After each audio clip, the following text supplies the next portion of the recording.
بسم اللہ الرحمن الرحیم۔ السلام علیکم ناظرین اکرام، اردو جینکس پر آپ کو خوش آمدید۔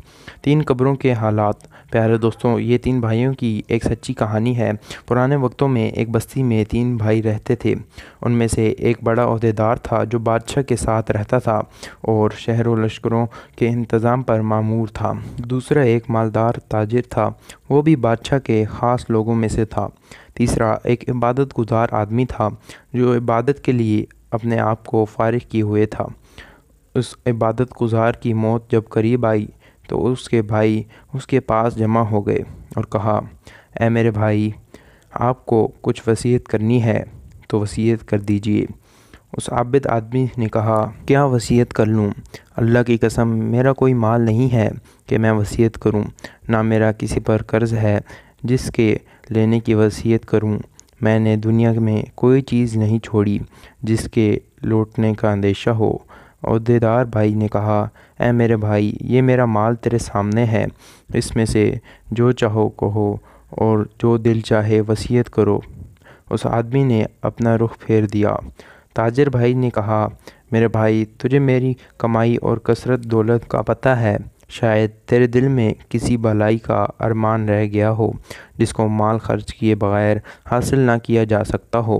یہ میرا مال ہے، اس میں سے جو چاہو حکم کرو، اس کو پورا کروں گا۔ وہ بھائی ان دونوں کی طرف متوجہ ہوا اور کہا، مجھے تمہارے مال کی کوئی ضرورت نہیں، لیکن میں صرف ایک اقرار تم سے لینا چاہتا ہوں جس میں تم وعدہ خلافی نہ کرنا۔ انہوں نے کہا، وہ کیا ہے؟ اس نے کہا، جب میں مر جاؤں تو مجھے غسل دو اور کفن پہنا کر ایک اونچی زمین پر دفن کر دو، اور میری قبر پر لکھ دینا کہ زندگی سے وہ آدمی کیا مزہ لے سکتا ہے جو یہ جانتا ہو کہ اللہ تعالیٰ اس سے باز پرس کرے گا اور اس سے بندوں کے ساتھ ناانصافی کا بدلہ لے گا اور نیکیوں کی جزا دے گا۔ جب یہ کام کر دو تو روزانہ میری قبر پر آیا کرنا، شاید تمہیں نصیحت نصیب ہو۔ انہوں نے اس کی موت کے بعد ایسا ہی کیا۔ اس کا عہدیدار بھائی اپنے لشکر کے ساتھ قبر پر آتا اور اتر کر ان اشعار کو پڑھتا اور روتا جاتا۔ جب تیسرا دن ہوا تو لشکر کے ساتھ حسب معمول آیا اور اتر کر رونے لگا۔ پھر جب واپسی کا ارادہ کیا تو اس نے قبر میں سے دھڑم کی آواز سنی۔ قریب تھا کہ اس کا دل پھٹ جاتا، چنانچہ وہ گھبراہٹ اور خوف کے ساتھ واپس آ گیا۔ جب رات ہوئی تو اس نے اپنے بھائی کو خواب میں دیکھا اور اس سے پوچھا، اے میرے بھائی، تمہاری قبر سے جو آواز آئی وہ کیا تھی؟ اس نے کہا، وہ ہتھوڑے کی آواز تھی۔ مجھے کہا گیا کہ تو نے مظلوم کو دیکھا پھر بھی اس کی مدد نہ کی۔ چنانچہ وہ آدمی صبح غمزدہ اٹھا اور اپنے بھائی کو اور دوسرے خاص لوگوں کو بلایا اور کہا، میں سمجھتا ہوں ہمارے بھائی نے جو اپنی قبر پر اشعار لکھنے کی وصیت کی تھی اس کا مقصد مجھے تنبیہ کرنا تھا، اور میں تمہیں گواہ بناتا ہوں کہ آئندہ میں تمہارے درمیان نہیں رہوں گا۔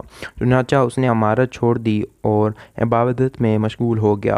لوگوں نے بادشاہ کو بتایا تو بادشاہ نے کہا، اس کو چھوڑ دو، جہاں چاہے چلا جائے۔ چنانچہ وہ پہاڑوں اور صحراؤں میں رہتا رہا یہاں تک کہ اس کی موت قریب آئی اور وہ چرواہوں کی ایک جماعت کے ساتھ تھا۔ اس کے بھائی کو خبر پہنچی تو وہ حاضر ہو گیا اور کہا، اے میرے بھائی، کوئی وصیت کرنی ہو تو کر دو۔ اس نے کہا، میں کیا وصیت کروں؟ میرے پاس کوئی مال نہیں جس میں وصیت کروں، لیکن ایک وعدہ ہے، وہ یہ ہے کہ میں جب مر جاؤں تو میری قبر تیار کر کے مجھے میرے بھائی کے پہلو میں دفنا دینا اور میری قبر پر لکھ دینا۔ کیسے لذت پائے گا وہ آدمی جس کو یقین ہو کہ بہت جلد اس پر موت اچانک آ جائے گی اور اس سے عظیم ملک اور تمہاری بڑائی چھین کر اس قبر میں اس کو ٹھہرائے گی جس کا وہ باسی ہوگا۔ اے میرے بھائی، پھر تم 3 دن تک میرے پاس آیا کرنا اور میرے لیے دعا کرنا، شاید اللہ تعالیٰ مجھ پر رحم فرما دے۔ چنانچہ وہ مر گیا اور اس کے بھائی نے اس کی وصیت پر عمل کیا۔ جب اس کی قبر پر تیسرے دن آیا، دعا کی اور رویا۔ پھر جب واپس جانے لگا تو اس نے ایک شدید آواز سنی جس سے اس کی عقل زائل ہونے کے قریب ہو گئی اور وہ وہاں سے بے چین ہو کر لوٹا۔ رات کو اس نے اپنے بھائی کو خواب میں دیکھا۔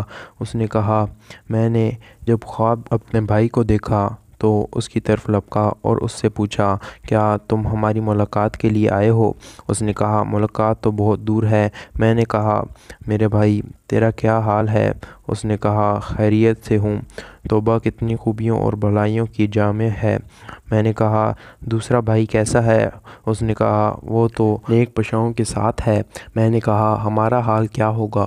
اس نے کہا، جس نے دنیا اور آخرت کے لیے جو کچھ کیا ہے وہ دیکھ لے گا، بس تم اپنی مالداری کو فقیری سے پہلے غنیمت سمجھو۔ راوی کا بیان ہے کہ اس نے دنیا سے کنارہ کشی اختیار کر لی، اپنے مال کو تقسیم کیا، جائیداد بانٹ دی اور اللہ تعالیٰ کی عبادت میں لگ گیا۔ اس کا ایک بیٹا بڑا ہو کر ایک خوبصورت اور باکمال نوجوان بنا اور تجارت شروع کی، یہاں تک کہ تجارت میں ایک خاص مقام حاصل کیا۔ اس کے باپ کی موت قریب آئی۔ اس نے اپنے باپ سے کہا، ابا جان وصیت کر دیجئے۔ اس نے کہا، اے میرے بیٹے، تیرے باپ کا کوئی مال نہیں جس میں سے وصیت کرے، لیکن میں تجھ سے ایک وعدہ لیتا ہوں کہ جب میں مر جاؤں تو مجھے اپنے چچوں کے ساتھ دفنا دینا اور میری قبر پر یہ اشعار لکھ دینا کہ کیسے مزہ لے سکے گا زندگی سے وہ آدمی جس کا رخ ایسی قبر کی طرف ہو جس کی گھاٹ نوجوانوں کو بوڑھا کر دیتی ہے اور چہرے کا رنگ اجاڑ دیتی ہے اور جلدی جلدی جسم اور جوڑوں کو بوسیدہ کر دیتی ہے۔ جب یہ کام کر لو تو اس کے بعد 3 دن تک تم میرے پاس آیا کرنا اور میرے لیے دعا کرنا۔ اس نوجوان نے وصیت پر عمل کیا۔ جب تیسرا دن ہوا تو اس نے قبر میں سے ایک آواز سنی۔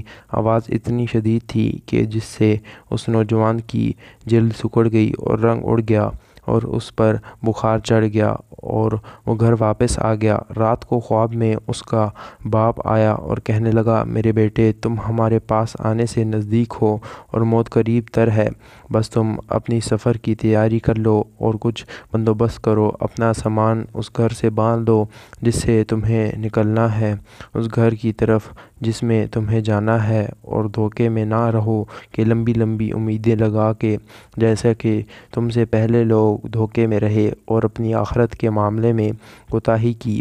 نتیجہ موت کے وقت ان کو شدید ندامت لاحق ہوئی اور عمر کی بربادی پر افسوس ملتے رہے۔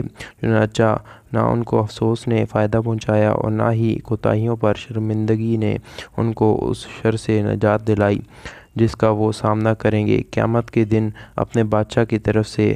اے میرے بیٹے، جلدی کرو، بس جلدی کرو۔ پیارے دوستو، اللہ تعالیٰ دعا قبول فرماتا ہے، اس لیے ہمیں چاہیے کہ ہر حال میں اللہ تعالیٰ کی طرف رجوع کریں اور اس سے مانگتے رہیں۔ زندگی کا کوئی بھروسہ نہیں، دنیا کا مال دنیا میں رہ جانا ہے، ہمارے ساتھ جو قبر میں جائے گا وہ ہمارے اعمال ہوں گے۔